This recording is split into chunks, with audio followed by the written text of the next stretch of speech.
So sunset na, dapat makaakyat tayo dyan sa Isarog. Tumigil lang ako kasi hindi ko alam kung kita sa video, pero kung makikita nyo, nandun yung Mayon. 10, 9, 8, 7, 6, 5, 4, 3, 2, 1. We have ignition.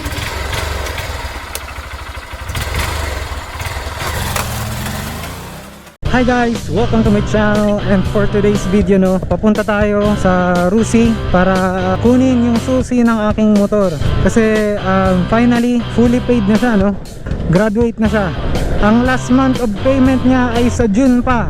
Ngayon ay April. Ibig sabihin in advance payment ko siya para hindi na ako mamroblema. Gusto ko nga palang pasalamatan yung kapatid ko at si mama, si papa, especially si Mrs. Yun, syempre masarap sa feeling na malaman mo na sa'yo na yung motor, hindi ka na matatakot na mahatak. Yun yung nakakatakot na feeling. Nagbabayad ka buwan-buwan tapos mawawala lang sa'yo. Di ba nakakatakot yun? Kaya mas okay na to na nabayaran na. Isa siyang feeling na napakagaan, napakasarap sa feeling, promise. Yung tuwa ako, sobra-sobra. Ayan na yung Rusi. Ay, sarado. Sunday pa lang ngayon, hindi ko siya makukuha. Hindi lang yung graduation ni Rusi Classic 250 yung pag-uusapan natin. Meron pang isang milestone na nakamit tayo sa ating channel. Yung milestone na yun, mamaya na natin pag-uusapan kasi gusto kong bigyan ng importansya yung topic na yun. Napaka-importanting milestone siya. Maliit lang siyang milestone para sa iba, pero para sa akin malaking bagay na siya. Hindi ko akalain na maaabot yung milestone na yun. So mamaya na lang natin pag-usapan yun.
Alright, tindahan.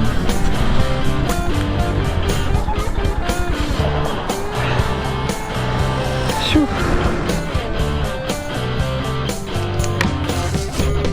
Tapos na tayo mag-snack. Kanina habang nag-snack ako, may mga riders rin na nagwa-vlog dito. Tinanggal nung isang kasama nila yung silencer ng kanyang open pipe.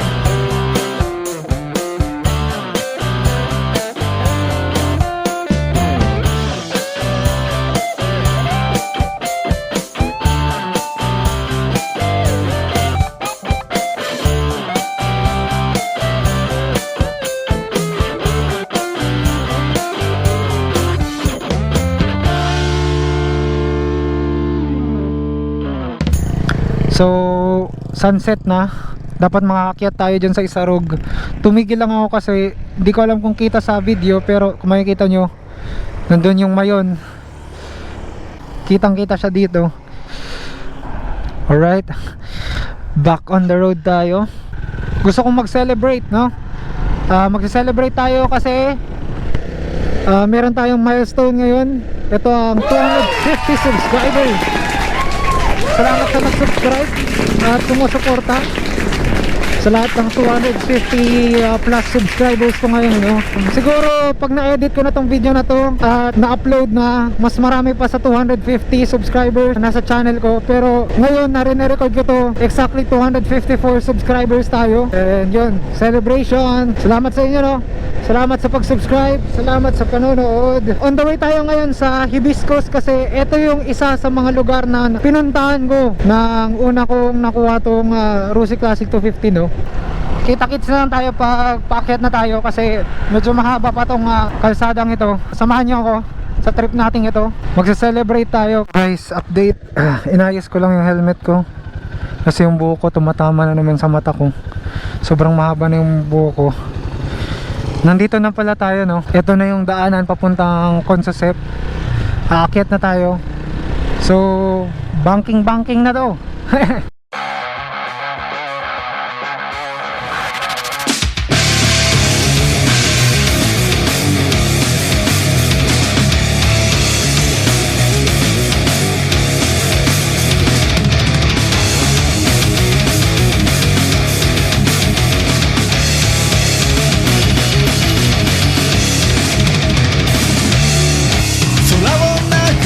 風を歌う孤独紛らわしい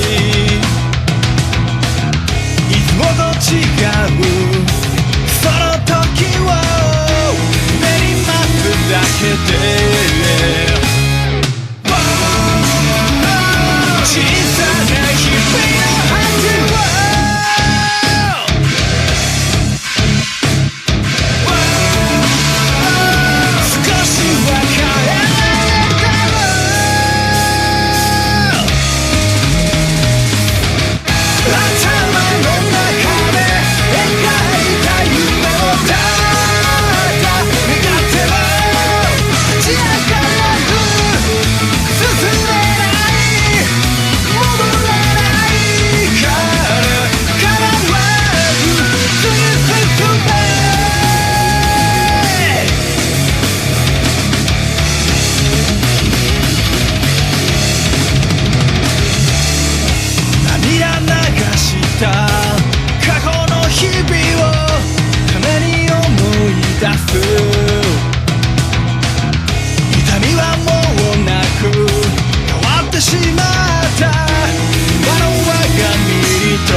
lamig. Ba't malamig dito? Grabe.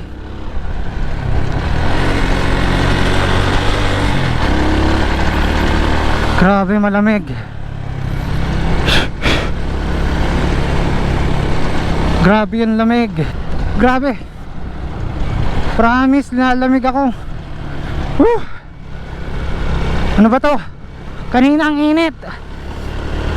Kaya hindi na ako nag-jacket. Oh my gosh.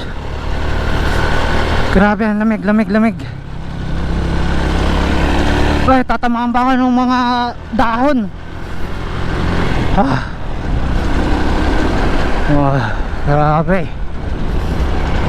Yon, nandun pa rin yung mayon. Akyat pa.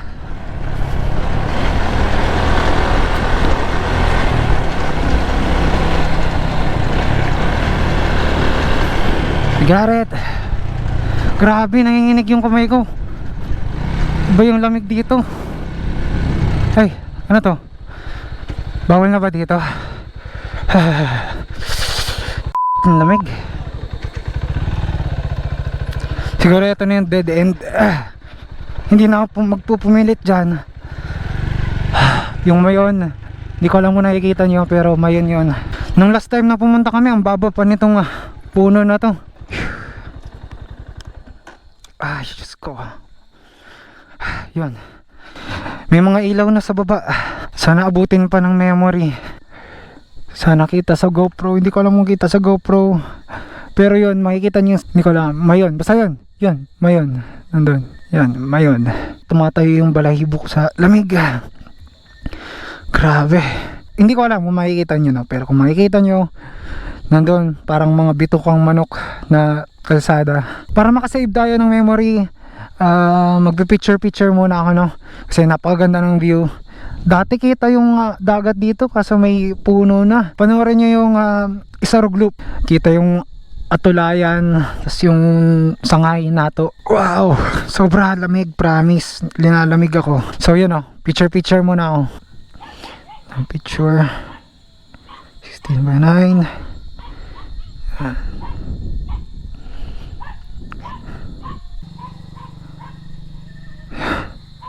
Alright. Huwag kayong mag-expect masyado, guys. Nag-aaral pa lang ako sa pag-picture na to.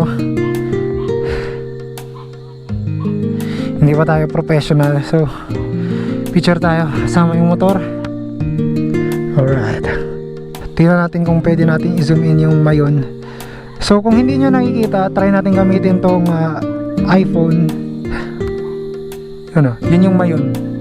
Nandyan. Ginawa ko ng telescope yung iPhone para sa inyo, para makita nyo yung mayon. Napakaganda. Tapos kung makikita nyo, gawin ulit natin telescope. Yan yung dinaanan natin. Yun. Telescope. Dual purpose ang iPhone na to.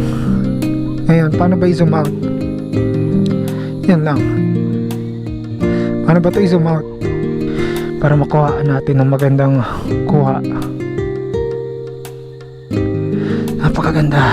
So yun, natin kuhaan si Rusi Classic kanyan. Nice. Gusto kong i-add ang photography sa skills ko kasi ngayon yun na nga, nag-vlog, videography. Pinapractice ko pa siya na makakuha ng magagandang shots, makakuha ng magandang content, ganun. Sunod naman video editing.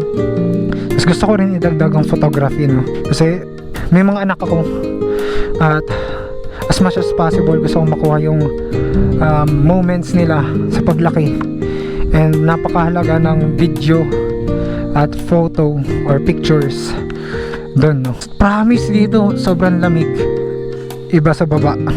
So guys, mag-iilang minuto na rin tayo dito. Currently 22% yung battery. Meron pang isang battery dito para makapag-content pa ako, pero isa-save ko na lang ata yun, no? Nakapag-relax na tayo, nakapag-unwind, nakapag-enjoy ng view. Kung makikita niyo yung view na yun, promise, ang ganda.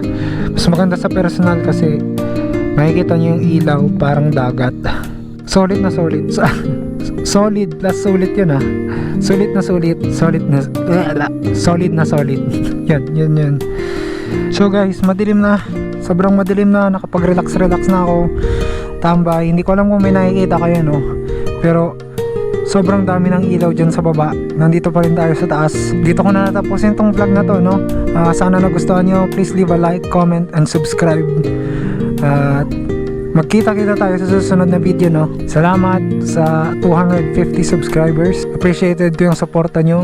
Kasi yung mga tao na since day 1 sumusuporta. Yung misis ko, si mama, si papa nanonood rin. Salamat sa inyo. Salamat sa inyo. Salamat 250 subscribers.